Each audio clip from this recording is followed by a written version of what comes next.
축복이 임하시기를 축원합니다. 네. 오늘은 가정의 날입니다. 가정주일로 전 세계가 함께 예배드리는 귀한 날입니다. 오늘 첫날에 여러분들 보신 분들 벌써 읽으신 분들 계시겠습니다는 반포지화라는 말을 썼습니다.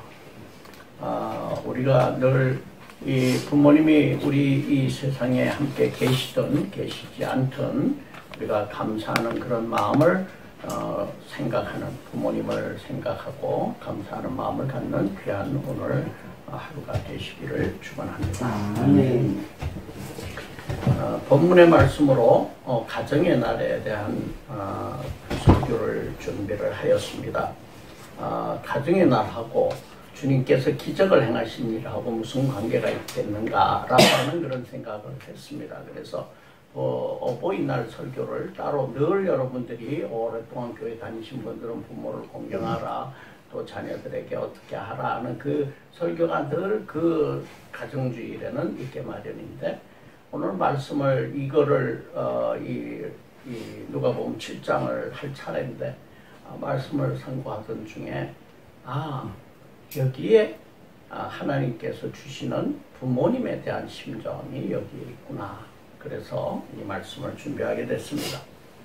오늘의 말씀의 핵심은 읽으신 대로 아비의 심정을 가지고 병든 종을 사랑하는 로마 군대의 백부장의 믿음과 그 심정을 보시고 고쳐주신 그러한 기적과, 또 아들이 죽어서 가슴이 찢어질 것 같은 슬픔을 가진 과부 어머니의 그 심정을 이해하시고 주님께서 또 그 죽은 아들을 현장에서 살려내시는 그러한 기적을 이루신 이 두 가지 사실이 기록된 것입니다.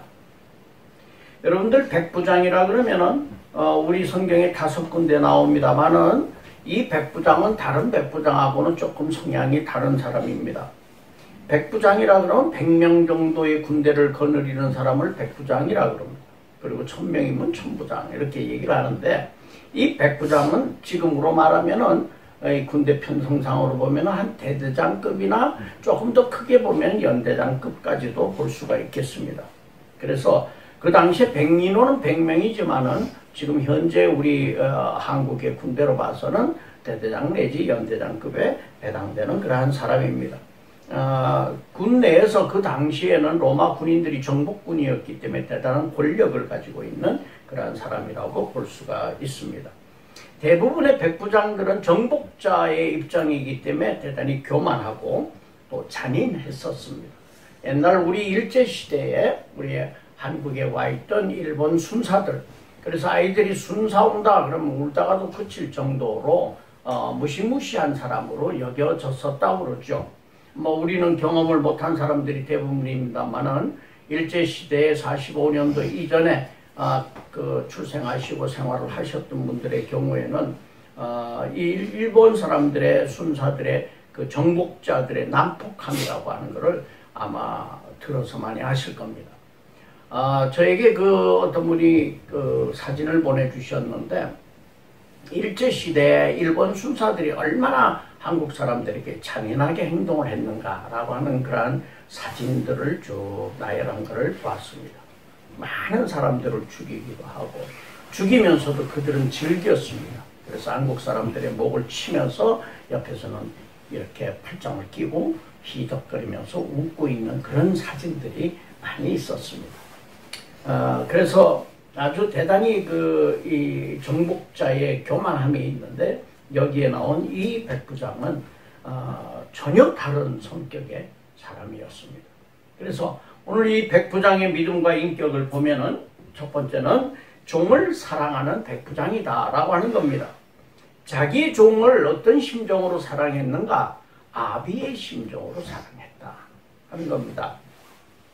이 종과 백부장의 관계라고 하는 것은 그 당시만 하더라도 집에 있는 종은 이 백부장 정도 되면은 종이 죽거나 말거나 별로 관계치도 않을 것이고, 또 그런 한 사람 정도에 대해서 그렇게 이 애정을 가지고 그를 보살펴 줄 만한 그러한 관계가 아닙니다.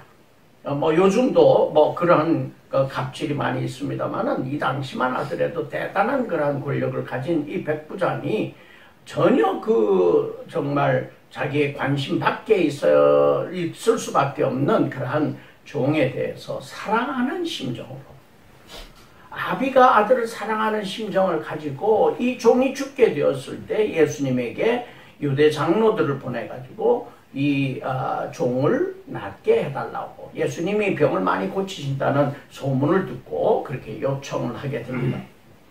아버지 심정을 가지고 이랬다. 아버지 심정은 어떤 심정일까요?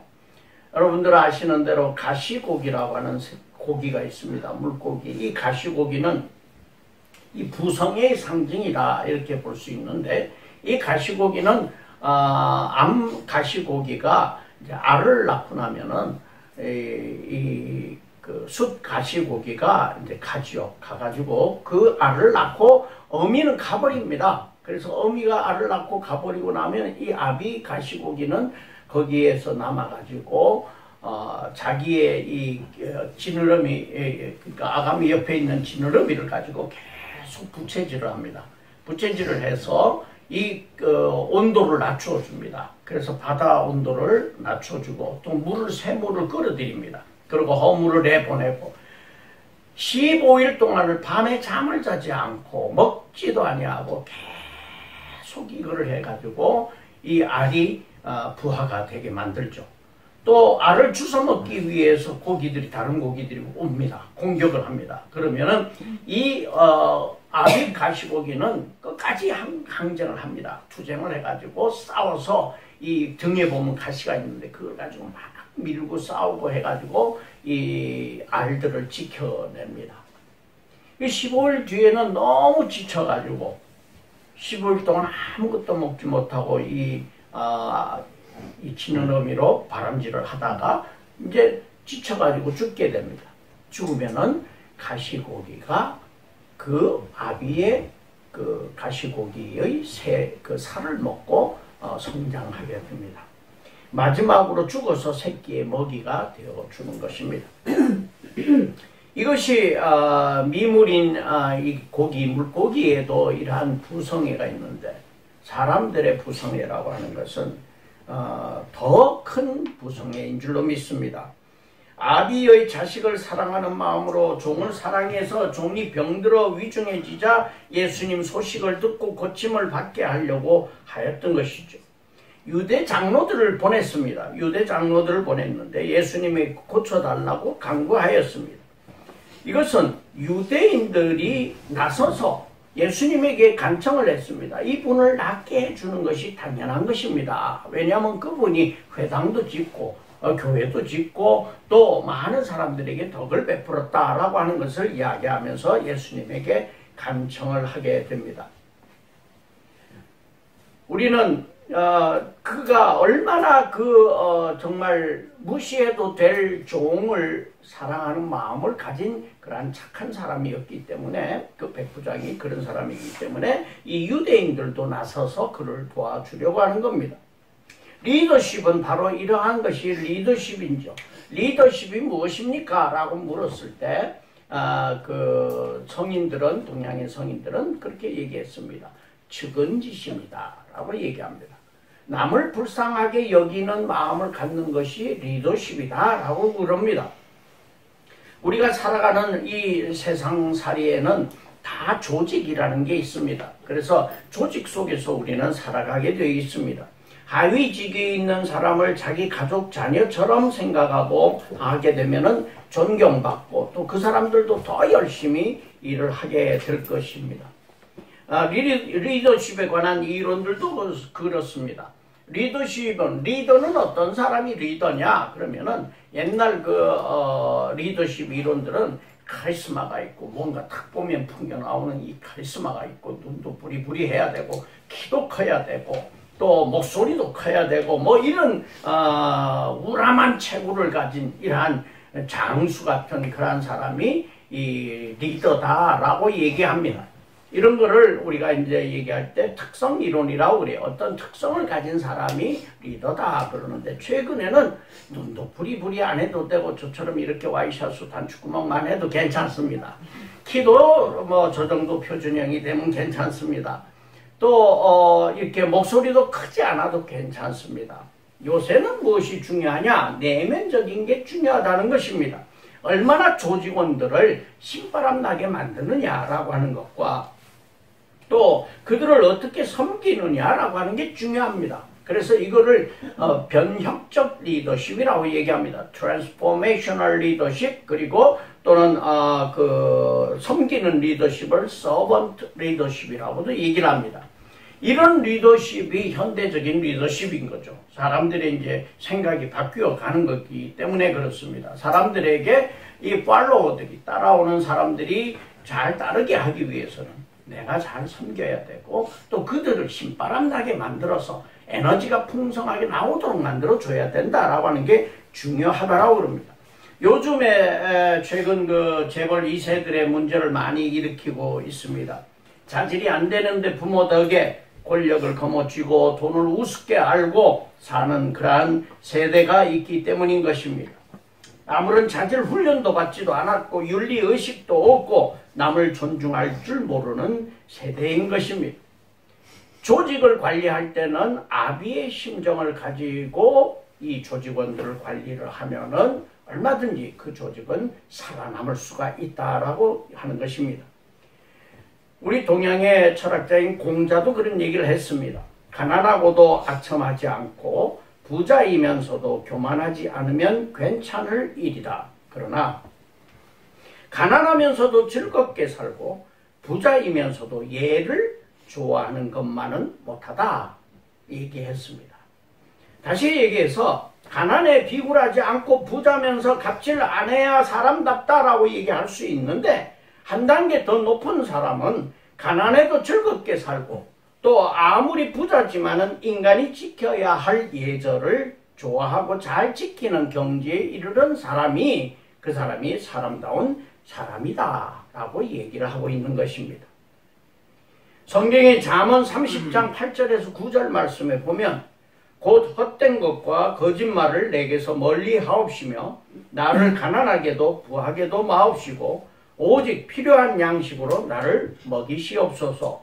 혹 내가 배불러서 하나님을 모른다 여호와가 누구냐 할까 하며, 혹 내가 가난하여서 도둑질하고 내 하나님의 이름을 욕되게 할까 두려워함이니이다 라고 말하고 있습니다. 하나님이 주신 축복, 하나님이 주시는 부는 우리가 겸허하게 남을 섬기는데 사용하여야 할 것입니다.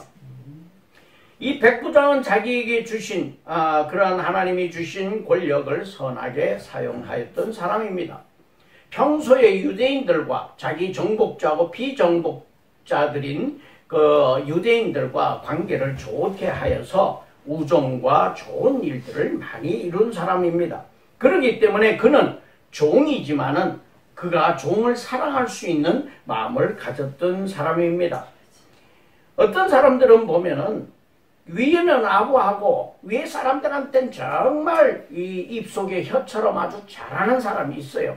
어떻게 하면 그럴 수가 있는가 할 정도로 모든 것을 다 발라맞춥니다. 잘합니다. 그러나 아랫사람을 짓밟는 사람이 있습니다. 아랫사람을 아주 무시하고 그리고 짓밟고 아랫사람에게 횡포를 일으키는 그러한 사람들은 당분간은 출세할 수 있을지 모릅니다. 위에 사람이 보기에는 나한테 너무 잘한다 생각하고 출세할 수 있을지도 모릅니다. 그러나 시간이 가면 갈수록 그 사람의 정체가 드러나게 되고 오래가지 못하게 될 것입니다.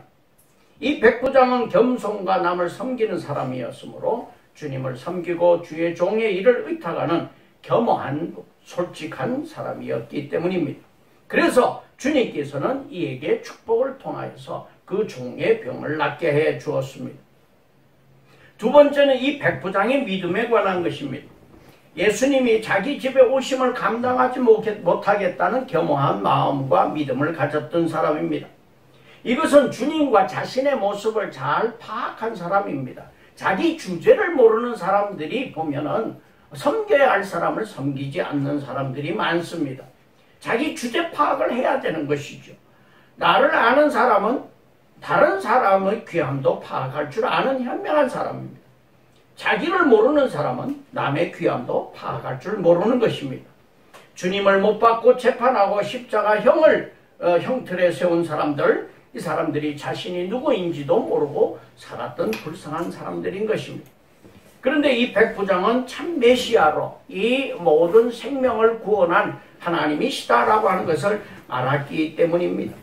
그래서 자기 휘하에 병력이 있어서 오라면 오고 가라면 갑니다. 그러니까 주님 명령하시면 나올 줄 믿습니다 라고 얘기했을 때 이 주님이 말씀하십니다. 나는 이러한 믿음을 이스라엘에서 보지 못했다 라고 말씀하십니다.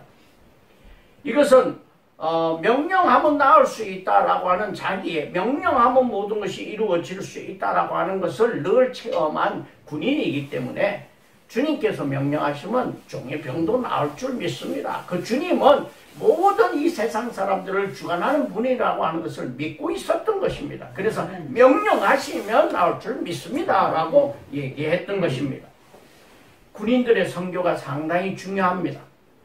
그래서 여러분들께서도 군인 선교를 위해서 많은 도움을 주고 계시지만 이 군인 선교는 정말 순수합니다. 그 사람들은 정말 어려운 상황 속에 놓여 있기 때문에 뿌리는 대로 이거는 거두어 드릴 수 있는 아주 순수한 바탕입니다. 그렇기 때문에 이 군인들을 선교하는 것이 이들이 나가서 사회에 나가가지고 그 활동을 하고 또 들어오고 또 그들이 또 자녀를 군에 보내고 또 그들이 믿음으로 자라나고 하는 이 아주 순환 과정에서 굉장히 중요한 역할을 할 수 있는 것이 이 군대 선교다 이렇게 볼 수가 있습니다.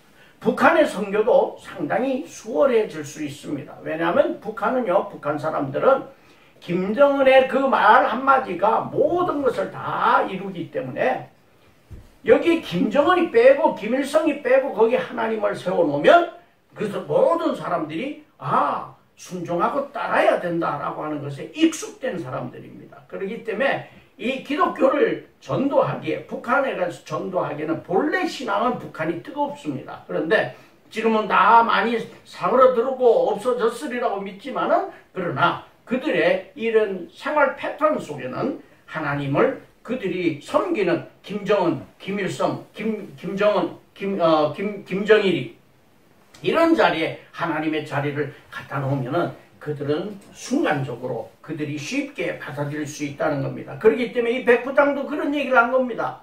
내가 명령하면 모든 사람들이 오라면 오고 가면 갑니다. 근데 주님께서 나오라 그러면 나올 줄 믿습니다. 이렇게 얘기를 하신 겁니다.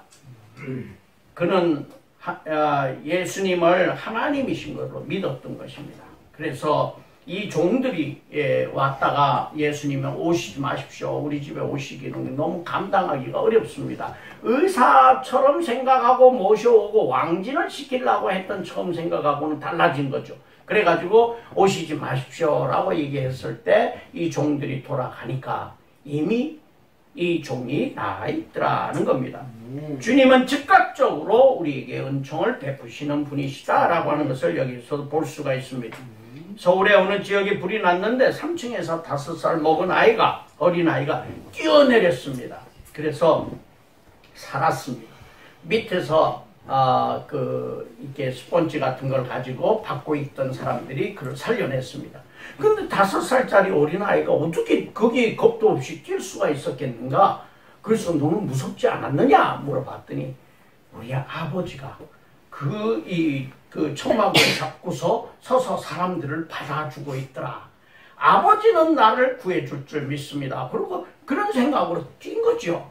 어린아이는 아무 생각 없이 우리가 표현을 좀 어른들 표현으로 해서 그렇지 아버지가 있으니까 뭐든지 할 수 있다 믿고 더 몸을 던진 겁니다. 그래서 살아났다는 그런 이야기가 있었습니다.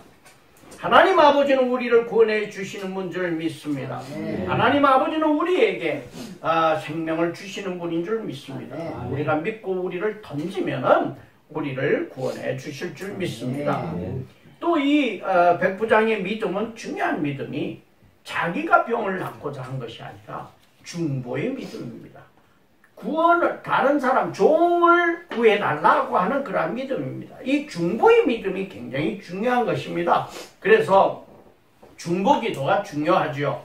물론 본인 당사자의 믿음도 굉장히 중요합니다. 그러나 예를 들어서 우리의 가족 중에, 우리의 교우들 중에, 또 내가 아는 사람 중에 아픈 병이 있다, 고통이 있다, 어려움이 있다라고 할 때 우리 열심히 기도하시기 바랍니다. 나를 위해서만 기도하는 것이 아니라 열심히 기도하시기 바랍니다. 그럴 때 하나님께서는 중보의 믿음을 보시고 구해 주실 줄 믿습니다. 특별히 이 백부장은 아비의 심정으로, 아비의 가시고기, 아비 가시고기처럼 아비의 심정으로 예수님께 간구했기 때문에 예수님의 그 심정을 이해하셔서 그를 구해준 것입니다. 마지막으로 불쌍히 여기시는 주님이십니다. 긍휼히 여기시는 주님이시라고 하는 것입니다. 나인성 과부의 죽은 아들을 어미의 불쌍함을 보시고 측은히 여기시고 살리셨습니다. 과부가 혼자 사는 여인이 외아들이 있었는데 외아들이 죽었다고 합시다. 혼자 사는 혼자 사는 분은 왜 이 아들을 의지하고 남편처럼 아들처럼 또 막 그렇게 의지하고 살아가는데 아들이 갑자기 무슨 병에 있어서 죽었다든지 사고로 죽었을 때 그 심정이 어떻겠습니까? 가슴이 아마 찢어졌을 겁니다. 그래서 앞에는 아비의 심정을 가진 백부장을 불쌍히 여기시고 도와주셨고 이제는 어미의 심정을 보고 도와주신 겁니다. 지난 금요일 날 제가 TV를 저녁에 잠깐 늦게 봤는데 그 TV에 굉장히 좀 흥미를 끄는 곳이 있었습니다. 이미애란 분이 있었는데 혹시 보신 분들 계시는지 모르겠어요. K대학 국어국문과를 졸업한 분입니다. K대학, 아마도 고려대학 같았습니다. 그리고 학생 시절에 공부도 잘했고 얼굴도 아주 똑똑하고 예쁘게 생겼어요. 그런데 졸업하고 선생님이 되기 위해서 준비를 하던 중에 24회 교통사고로 머리를 다쳤습니다. 크게 다쳐가지고 머리가 이게 상처를 입게 되면은 반대편 쪽에 이게 하반신이 마비가 되고 그래서 다리도 걸을 수가 없어 천천히 걷고 그런데 이 머리를 다쳤기 때문에 쓰레기통에 통하고 비둘기한테 집착을 합니다. 그래서 쓰레기통에 있는 이 음식물들을 주워가지고 막 먹습니다. 그리고 음식이 남은 찌꺼기들은 또 가지고 가서 비둘기들을 다 먹여줍니다. 그게 하루의 일과입니다. 전철열 쓰레기통을 뒤지며 음식을 주워 먹고 비둘기에게 먹이를 갖다주는 이 여인을 바라보던 이 PD들이 따라가게 됩니다. 저녁에는 어디서 주무시나요? 라고 물어봅니다. 그런데 이 여인은 다니면서 계속 노래를 부릅니다. 전철을 타든 어디를 가든 노래를 부르고 다닙니다. 그런데 아주 한마디 한마디가 상당히 머리는 많이 다쳤지만은 굉장히 인테리 같은 그러한 얘기들을 합니다. 우리가 차 운전 잘해야겠어요. 한 사람이 이렇게 망가지는구나 라고 생각해 보면 하여튼 운전할 때 조심들 하시기 바랍니다. 그런데 더군다나 이런 사람을 정부가 도와주는데 우리나라 무슨 복지, 우리 돈은 세금을 엄청나게 걷어가면서 이게 복지는 왜 이런 사람들을 왜 안 도와주고 있는지 엉뚱한데 돈 다 써버리고 뭐가 안 되고 있는지 모르겠어요. 이런 사람들을 도와줘야 될 걸로 생각이 됩니다. 공무원들은 우리 여기도 공무원 계십니다만은 좀 관심을 가지고 그런 사람들을 찾아가는 이러한 복지가 일어나야 되리라고 봅니다. 그런데 저녁에 집에 이제 찾아갔어요. 따라가서 보니까 어머니가 80이 넘은 분이 이 딸이 집에 있다는 거예요. 그러니까 사람들이 좀 신기해서 따라갔어요. 막 이 전철을 타고 가서 계단을 올라가가지고 겨우 걸어가지고 올라가니까 위에 전철역 앞에 어머니가 이 휠체어를 가지고 나와서 기다립니다. 그러니까 당연한 듯이 그 자리에 탁 앉습니다. 세상 이제 모든 고통 끝났구나 라고 하는 심정으로 거기 앉습니다. 어머니가 이 휠체어를 밀고 가는데요. 몸이 90도로 꼬부라졌어요. 80도도 아니에요. 90도 이상으로 꼬부라졌어요. 그리고 밀고 가면서 다리나 한 다리를 저으세요. 80도 훨씬 넘으신 어머니가 밀고 쫄쫄 하면서 집에까지 갑니다. 딸이 들어온 다음에 막 반찬을 준비하고 음식을 준비해서 한상 차려놓습니다. 저녁밥을 먹는데 이미 쓰레기통 다 뒤져먹었기 때문에 밥맛이 없겠죠. 그런데 그래도 어머니가 끓여준 국이니까 국은 먹겠습니다. 그러고 국만 조금 먹습니다. 진수성찬이 남아있는 잘 살아요. 그런 집인데도 불구하고 이 머리를 다쳐가지고 그냥 거기에 집착합니다. 그래서 뭘 하고 싶은가 물어봤더니 이 사람이 노래를 이렇게 무대에서 하고 싶다. 그래서 그가 부르고 다니는 노래, 그가 말하는 헬렌 켈러의 노래를 짓고 싶다는 거예요. 그러니까 국어국문과를 나왔으니까 역시 이 작가적 소질이 있어가지고 자기는 헬렌 켈러의 노래 얼마나 고통스러웠을까 뭐 그런 노래를 짓고 있었어요. 그걸 하고 싶다. 그래서 그 노래를 하게 해줍니다. 그래서 상당히 기쁨을 가지고 병원에도 안 가고 치료도 안 받겠다고 거부하던 사람이 더 침 좀 세게 놓으라 그러고 더 이렇게 치료를 받으려고 적극적으로 사람이 변하는 모습을 보았습니다. 그런데 이 여인이 이 이미애란 분이 연세가 50세가 넘은 분인데 이분이 부르고 다니는 노래가 무엇이냐? Mother of Mine입니다. Mother of Mine. 원어로 부르고 다닙니다. 그래서 대학을 다니면서 팝송을 많이 불러서 Mother of Mine 이런 노래 있죠? 여러분들 아시는 분은 표정들이 다 그 노래를 불러요. 그 가사를 제가 보니까 이래요. You gave to me all of my life to do as I please. 당신은 내가 원하는 것을 할 수 있도록 나의 인생의 모든 것을 다 주었어요. 내가 가진 모든 것은 당신 덕분이에요. 어머니 다정한 나의 어머니, 내가 어렸을 때 당신은 내게 이루어져야 할 올바른 길을 보여주셨죠. 당신이 안 계셨다면 나는 어디에 있을까요? 어머니, 다정한 나의 어머니 말로 다 할 수 없는 행복을 주셨어요.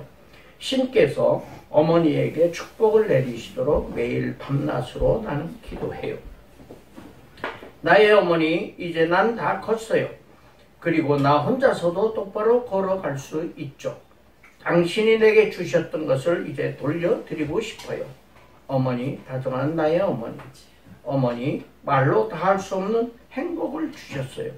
신께서 어머니에게 축복을 내리시도록 나는 매일 밤낮으로 기도해요. 나의 어머니. 이러한 가사입니다. 합성도 상당히 은혜스럽죠? 주님을 믿을 기회가 없었던 청년이 어미의 불쌍함으로 인해서 주님이 살리시고 영생을 구원을 받게 하셨습니다. 청년은 살아난 후에 어떻게 살았을까요? 한번 생각해 보았습니다. 여러분들도 한번 생각해 보시기 바랍니다. 주님이 죽음에서 살려낸 이 청년이 어떻게 살았을까요? 우리 다시 살아났는데, 우리 모두가 다시 살아난 사람들인데 우리는 어떻게 살아가야 할까요? 아버지 심정으로 종을 사랑한 백부장, 가슴을 찢는 슬픔을 가진 과부의 심정, 어미의 심정, 이러한 심정들을 보시고 주님이 사랑으로 고쳐주시고 죽은 자를 살려주셨습니다. 우리의 믿음의 기도를 통해서 우리 자녀를 고치시고 인도하시고 살려주실 줄 믿습니다. 생명을 주실 줄 믿습니다. 그러나 나의 욕심대로 되지 않는다고 하더라도, 나의 생각과 나의 기도의 소원대로 되지 않는다고 할지라도, 그럼에도 불구하고의 믿음을 가져야 할 것입니다. 우리의 욕심대로 되는 것만이 축복이 아니라, 우리의 기도, 내 말한 대로 되는 것만이 축복이 아니라, 하나님은 우리를 바라보시고 우리를 불쌍히 여기시는 마음으로 우리에게 가장 좋은 곳으로, 그럼에도 불구하고 우리는 하나님을 믿을 수 있는 믿음, 그것이 진실한 믿음인 줄 믿습니다. 기도하겠습니다. 백부장의 종을 고쳐주시고 나인성 과부의 아들을 살리신 주님, 저희들의 영혼을 소생시켜 주시옵소서. 저희들의 삶을 인도하여 주시옵소서. 저희들의 자녀들을 인도하여 주시옵소서. 예수님 이름으로 기도 올려옵나이다. 아멘.